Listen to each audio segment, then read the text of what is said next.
آپ کو ایک بیان سناتا ہوں. جنرل پرویز مشرف جب پاکستان سے جانے والے تھے تو انٹرسٹنگلی لا منسٹر صاحب ان کا کیس بھی پلیڈ کر رہے تھے, فروغ نسیم صاحب.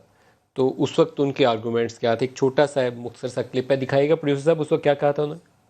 His own illness because his backbone fracture is not treatable in Pakistan, and one of the offers made by the federal government that they would pay the expenses for his mother to travel to Pakistan is also not an option because she's too old. The doctors have advised her against traveling to Pakistan or anywhere.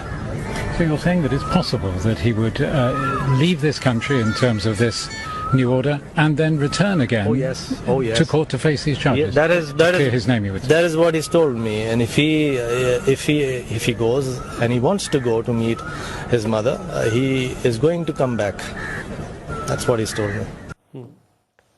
زبیر صاحب کیا طریقہ کار ہونا چاہیے؟ یہاں زرداری صاحب کا بھی case ہے, مشرف صاحب کے اوپر تو خود لا منسٹر صاحب نے آرگیو کیا اور میاں صاحب کا کیس تو ہم ڈسکس کر ہی رہے ہیں. ٹریزن کے چارجز تھے بڑے سنگین, آرٹیکل 6 مشرف کے تو ٹریزن, ہاں جی, آرٹیکل 6 پہ جو چارجز ہیں بڑے سنگین نوعیت. تو کوئی اسٹینڈرڈ آپریٹنگ پروسیجرز ہوتے ہیں کوئی فارمر پرائم منسٹر پریزیڈنٹس کے لیے, یا وہ کیا طریقہ کار ہوتا ہے؟ کچھ آپ روشنی ڈال دیں اس پہ. میرے سے پوچھ رہے ہیں؟ جی زبیر صاحب. جی, ایک تو فاروق نسیم صاحب از دا لاسٹ پرسن جو اس کیس میں شوڈ ہیو کم فارورڈ, کیونکہ یہ ان کے وکیل تھے جو غداری کے کیس میں انوالو تھے, غداری کے کیس میں جو سب سے سنگین کیس ہے, اور ان کو یہاں سے نکالتے وقت ان کو نہ مچلکے یاد آئے, نہ فائنینشیل گارنٹیز یاد آئیں, نہ ہی جب سے وزیر بنے ہیں کبھی یاد کیا ہے کہ جی ایک شخص جو ہے جنرل پرویز مشرف, کیونکہ ظاہر سی بات ہے ان کا نام لیتے ہوئے ٹانگیں کانپتی ہیں, یہ نامنی ہی ایم کیو ایم کے تو ہیں بھی نہیں, تو وہاں تو ان کے ہاتھ پاؤں سب پھول جاتے ہیں ان کو یاد کرنے کے لیے کہ واپس لانے کے لیے.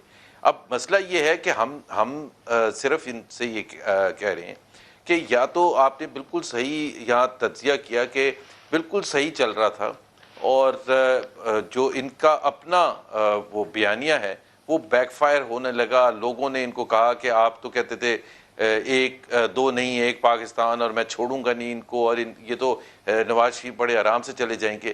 حالانکہ جو فائنینشیل گارنٹیز کی بات کر رہے ہیں, علی محمد صاحب نے اس کا جواب ہی نہیں دیا کہ اگر وہ نہیں آتے تو وہ کورٹ اور میاں محمد نواز شریف کے درمیان ایک معاہدہ ہے جس کے تحت میاں محمد نواز شریف کو 8 ہفتے کے اندر واپس آنا ہے, unless the court or the government of Pakistan extends it, government of Punjab extends that bail. اور اگر وہ نہیں آتے تو وہ ان کے ضبط ہو جانے تھے ایسٹس, وہ ان کا رائٹ ہے, کورٹ کے آرڈر ہو سکتے تھے, حکومت پاکستان نیب جو بھی انوالوڈ ہے. لیکن زبیر صاحب کیا کوئی ترجیحی سلوک ملنا چاہیے؟ کیونکہ ماضی میں آپ کی جماعت خود اس چیز کو اپوز کرتی رہی ہے. مجھے یاد پڑتے ہیں پرویز رشید صاحب کے, خواجہ سعد رفیق کے, احسن اقبال صاحب کے بیانات, بڑے سخت بیانات تھے کہ نہیں جانا چاہیے جنرل صاحب کو. تو کیا اس کے اوپر کوئی ہونا چاہیے کہ جو فارمر پریزیڈنٹ ہے یا پرائم منسٹر ہے تو اس کے ساتھ کوئی نرمی یا کوئی رحم کا سلوک کیا جائے؟ دیکھیں, میں ان لوگوں میں سے ہوں کہ اگر قانون میں پاکستان کے آئین کے ساتھ کے تحت چلنا چاہیے.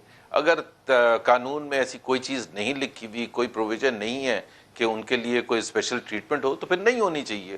لیکن یہ بھی نہیں بھولنا چاہیے, اور اسی وجہ سے فیڈرل کیبنٹ اتنے گھنٹے تک بیٹھی تھی کہ میاں محمد نواز شریف کا کیس تھا. کسی نارمل انسان کا ہوتا تو وہ 5 گھنٹے بیٹھ کے ڈسکشن بھی نہ کرتے, فاروق نسیم صاحب آ کے پریس کانفرنس بھی نہ کرتے. تو ایک طرف تو آپ یہ ایکسیپٹ کرتے ہیں کہ یہ ایک اسپیشل کیس ہے, اس کے پولیٹیکل امپلیکیشنز ہیں, گڈ اور بیڈ فار گورنمنٹ اور for P M L N اور فار پاکستان, اس کے ہیں امپلیکیشنز, اور اس کے امپلیکیشنز کو مینیج کرنا حکومت پاکستان کا فرض بنتا ہے. جب لاہور ہائی کورٹ نے جب یہ میں ایک بریک لے لوں یہاں پہ.